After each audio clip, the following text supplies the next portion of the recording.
আসসালামু আলাইকুম, আসাদুল্লাহ বলছি। তো আজকে আপনাদেরকে যে বিষয়টা দেখে দিব যে ঘোড়া, আসলে এটা আমাদের ঐতিহ্যবাহী বালাকান্দি গ্রামের দুইটা ঘোড়া আছে। আমি পূর্বে একটা ভিডিওর মধ্যে দেখেছিলাম, তো আজকে দেখাবো যে কীভাবে ঘোড়া দিয়ে হাল চড়াচ্ছে আমাদের এই আবদুল্লাহ ভাইয়ের বাবা।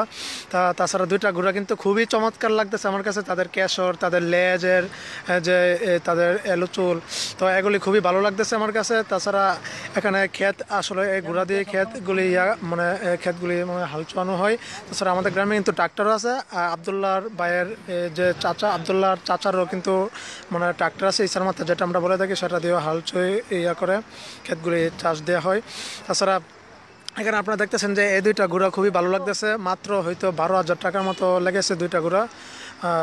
আর না, একটা হচ্ছে আপনার প্রায় এরকমই প্রায় 15,000-এর মতো দুইটা ঘোড়া। তাছাড়া খুবই ভালো লাগতেছে। তাছাড়া আমি আবদুল্লাহ ভাইয়ের আব্বাকে বলেছিলাম, আমি আর হাফেজ জাকির ভাই, যে অতি শীঘ্রই ঘোড়ার লাগাম লাগানোর জন্য অলরেডি লাগাম মানে তৈরি করে ফেলেছে। এখন করে লাগাবে, তারপরে আমরা কি করব, ঘোড়া দৌড় শিখবো। নিয়ত আছে ঘোড়া দৌড় শেখানোর। তাছাড়া দেখতেছেন যে খুবই মানে দেখতে অনেক সুন্দর লাগতেছে ঘোড়া দুটিকে। দেখতেছেন যে আপনারা অলরেডি হাল চাষ দেওয়ার জন্য অলরেডি ব্যবস্থা করতেছে দুইটা ঘোড়ার। তাছাড়া দেখতেছেন যে আমাকে হয়তো লাত্তি মারলে কিন্তু আমি শেষ। একটু লেজের যে মনে করেন চুলগুলো, সেগুলি খুবই সুন্দর। তাছাড়া কেশরটা কিন্তু অনেকই সুন্দর, এক পাশে পরে রইল। আর আমি আসলে আজকে বৃহস্পতিবার, আমি কালকে শুক্রবারে কালকে চাচাকে বলবো লাগাম লাগিয়ে এটার আমি চড়াবো এটা এগুলোটা।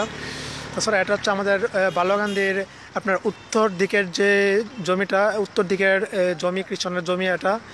তাছাড়া এখানে দেখতেছেন যে ঘোড়া, আসলে ঘোড়া আমরা আসলে আমাদের চোখে সচরাচর ঘোড়া কিন্তু পড়ে না আমাদের এদিকে, কিন্তু নরসিংদীর অন্য জেলাতে শিবপুরে কিছু ঘোড়া আছে, ঘোড়াশালে কিছু আছে, কিন্তু এখানে আপনার আমাদের অত্র রায়পুরায় এত বেশি একটা ঘোড়া নাই। দেখতেছেন যে অলরেডি ঘোড়া দিয়ে চাষ করা হবে, হাল চাষ করবে ক্ষেতের, আমরা যেটা গ্রাম্য ভাষায় বলে থাকি ক্ষেত চুবে। তো এটা আপনারা দেখতেছেন যে অলরেডি প্রস্তুত, এখনই শুরু হয়ে যাবে। আপনারা দেখতেছেন যে আসলে মেশিন দিয়ে এমনকি গরু মহিষ ঘোড়া দিয়ে হাল চাষ করা কিন্তু আকাশ পাতাল ব্যবধান। মেশিন দিয়ে কিন্তু করলে জমিও কিন্তু অনেক একটা আয় হয় না জমির কৃষকের। দেখতেছেন যে ঘোড়া অলরেডি তারা প্রস্তুত করতেছে হাল চাষের জন্য। দেখতেছেন যে দৌড়াইতেছে, কিন্তু এটা আপনার প্রথম প্রথম যেহেতু, তাই জন্য একটু সমস্যা হচ্ছে। আসলে ঘোড়া পূর্বে কিন্তু ইসলামের যে পূর্ব যুগে ঘোড়া দিয়ে সব কিছু করতো, যত কাজকর্ম ঘোড়া দিয়ে হতো। ঘোড়া, উট, গাধা, বকরি এগুলো দিয়ে সব কিছু হতো। কিন্তু সবাই ভালো থাকবেন, সুস্থ থাকবেন।